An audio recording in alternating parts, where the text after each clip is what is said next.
Howdy, y'all. The Outlaws of Thunder Junction pre-release is this weekend, and what should you play? Let me fill you in. Good morning, Magic. I'm Gavin Verhey from Wizards of the Coast. And kicking off on April 12th, you'll be able to head down to your local store and play in their pre-release. If you've never played a pre-release before, it's one of my favorite events. Everybody's opening up the cards in the set for the first time, and it really celebrates that new set. Whether you're a Magic veteran or brand new, they're a blast. So reach on out to your local game store, find out the details of their pre-release, and pre-register. But what can you expect once you get there? You'll be handed a pre-release pack to build a deck with. What's inside? I'll let, Gavin open one and show you what's up.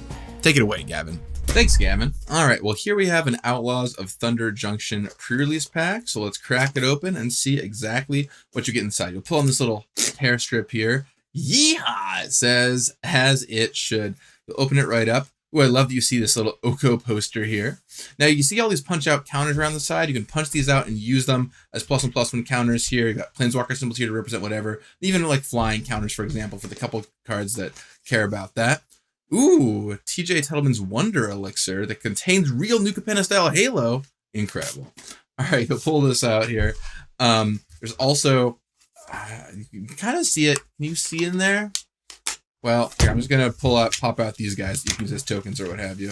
And then maybe you can see this poster that's in here about thunder in the streets. You get to see the Prosperity post right there, which of course is what you also see in the card frame for the bonus sheet cards, which is a lot of fun. But the real core of what you're going to want here is inside this box right here.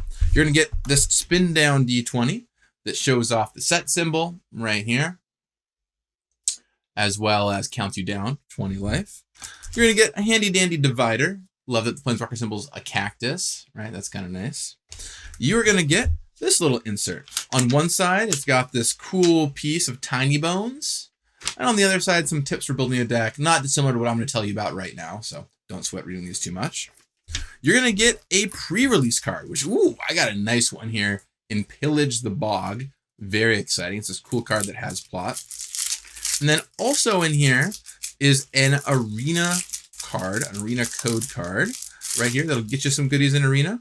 It'll get you 6 Outlaws of Thunder Junction booster packs. So go forth and get that there. Now, the real core of it though are these 6 booster packs. These are the Outlaws of Thunder Junction boosters. Now, if you want to come back and watch me actually build a sealed deck and show you how I build my sealed deck, I'm going to do that tomorrow. So subscribe to my channel, come back tomorrow, and I will build the sealed deck and show you exactly how it's done. But to give you an overview of the process, I'm now going to kick it back to Gavin. Thanks, Gavin. And yeah, be sure to subscribe and then tune back in tomorrow for the always popular sealed deck build. I'll let you all know in advance, this one was actually really tricky, so I'll be curious to see what you all think. But for now, let's cover some of what you want to be looking for in those packs and good deck building tips. To start us off, you'll be building a 40 card deck and picking out about 23 creatures and spells to play. You can add as many basic lands as you want, the store will have them on hand, and usually you want about 17 total lands. To whittle it down, you're going to want to hone in on 2 colors. You can sometimes splash a third, but I'd stick to 2. If you can. The cards I often look for in sealed deck the most are removal spells that can eliminate your opponent's creatures, evasion creatures with abilities like flying, and strong cards and bomb rares. I sort my cards by color and look through them to see how the colors stack up against one another. Once you start narrowing the colors down, you'll want to check in on your mana curve. This is trying to make sure you have cards to play at all phases of the game. If everything is cheap to cast, you'll run out of things to do and get outclassed in the late game. But if everything is expensive to cast, you'll have nothing to do early. You want a good mix, a curve. A well-built sealed deck usually has a solid distribution of at least 4 2-mana creatures, 4 3-mana creatures, 3 4-mana creatures, and at least 2 creatures at 5 or more mana. You can, of course, go higher on each of those as long as you aren't dropping lower anywhere else. And keep in mind with this set, because of plot, sometimes it's not all about the cost in the upper right of the card. For example, Sheriff of Safe Passage, I'm likely to plot on turn 2 instead of cast it on turn 3, so be sure to check for those. There is no hard and fast rule about where on your curve they go, but in general, I'd put them in the slot of whichever mana value is less, since it means on that turn, you'll have something to do with your mana. Now, here's a bit that not everybody knows or does, but is a big help.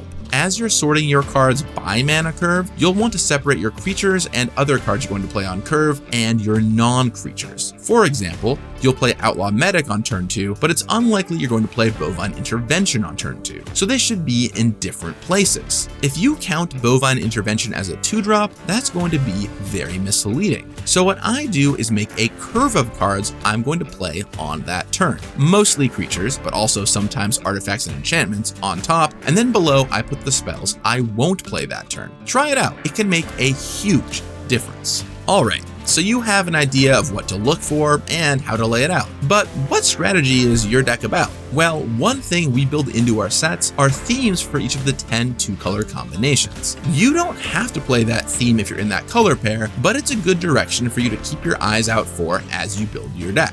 Let me tell you what all 10 color pairs in Outlaws of Thunder Junction do, and you can share which one you're most excited about in the comments down below. Let's hit it. Kicking things off with blue-white, we have something real unusual that we haven't seen before. An archetype I like to call no spells. This archetype wants you to play no spells from your hand on your turn. So it uses plot as a way to cheat that, as well as cards with flash, so you play on your opponent's turn instead.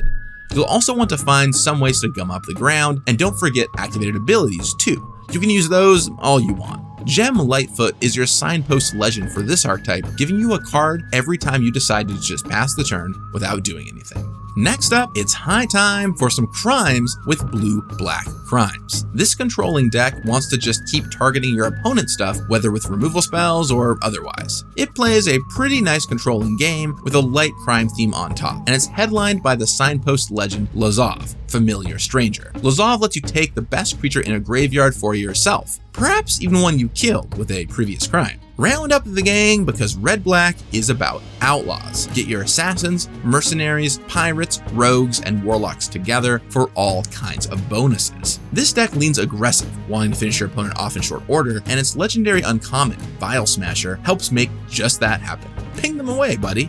Moving along to red-green, we've got power 4 or greater. Get cheap creatures with power 4, or find ways to enhance them up, such as mercenary tokens, which can boost you right over the power threshold. Attacking and smashing with your 4-power creatures is great, sure, but there are also rewards for doing so, like with Jolene here, who gives you treasure to cast your bigger creatures, or just ping things, all while carrying 4-power herself to boot. Outlaws of Thunder Junction introduces mounts, and that's what green-white is about. Mini mounts are solid creatures on their own, and only get better when you can saddle them up. You'll want plenty of creatures in your deck to ride them, and just keep attacking your opponent until they're all trampled over. Miriam, Herd Whisperer, helps keep your mount safe, while also making them bigger as they crash on in.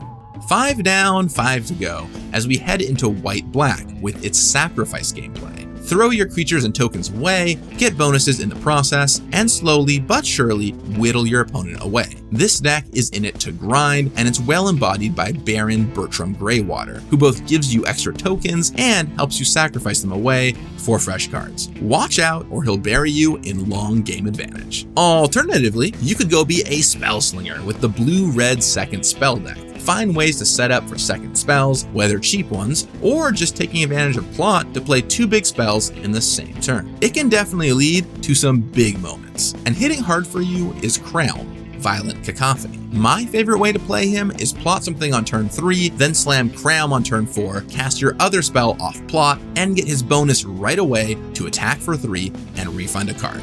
Nice. Black-green is, as it often does, harnessing the graveyard. This particular time around, it really cares about creatures in the graveyard, letting you finish them with a big Rise of the Varmints, one of my favorites. And to help you make it all happen, Honest Rutstein, who is definitely trustworthy, gives you a bit of extra value by both bringing back a creature and discounting all of your future ones. What a deal! You'll find mercenaries all over Thunder Junction, but red-white is where they really like to hang out. In this mercenaries deck, go wide and also pump up your creatures to attack with them. This deck always wants to have an attack to make, whether with several creatures or just making one big to size it up and crash on it. Eartha Joe is your signpost here, doubling all of your abilities that target, like mercenaries, twice the added power, quite literally. And finally, green-blue. Time for the big check. Is it ramp? This time, no actually. It's all about plotting, letting you make for some big and swingy turns. Hold down the fort early and then unleash your plots later. And a huge signpost for this deck, if you can get it, is Doc Arlock. This bear makes your plots cost less, letting you quickly start raining big plot threats down on your opponent. I bet they can't even bear it. Anyway, those are all 10 archetypes. Which are you most excited about? Let me know in the comments down below. I'll see you tomorrow when I show you that sealed deck build I talked about earlier. Until then, have fun preparing for your Outlaws of Thunder Junction pre-release. You got this. In Plane Shift, we saw a double kicker on the much-loved Battle Mages. And then this continues into Apocalypse with the much less loved Volvers. What even is a Volver anyway? Alright, great. So what? Well, let's see this evolve over time a bit. Let's look ahead to the next set, Odyssey. It debuts one of the greatest